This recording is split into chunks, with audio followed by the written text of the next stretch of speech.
మనుషులు 3 రకాలుగా ఉంటారండి.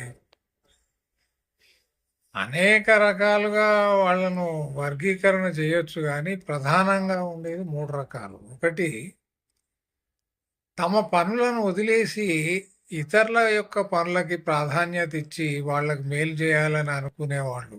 వీళ్ళు ఉత్తములు. తమ పనులను చేసుకుంటూ అడపాదడపా అప్పుడో ఇప్పుడో ఇతరుల యొక్క పనులు చేసి పెట్టేటువంటి వాళ్ళు మధ్యములు. కేవలం తమ పనులకు మాత్రమే ప్రాధాన్యత ఇస్తూ ఏదో ఒక రకంగా తమ పనులను సాధించుకునేటువంటి వాళ్ళు అధములు లేదా నీచులు. ప్రపంచంలోని అన్ని బాధలకి, అన్ని దుఃఖాలకి ప్రధానమైనటువంటి కారణం ఈ 3వ రకం వారన్నమాట. ఈ అధములు, నీచులని ఎవరైతే అన్నామో వాళ్ళనమాట. వీళ్ళే ఎక్కువ మంది ఉంటారు. ఆఖరికి కేవలం తమ మోక్షం గురించి ఎవరైతే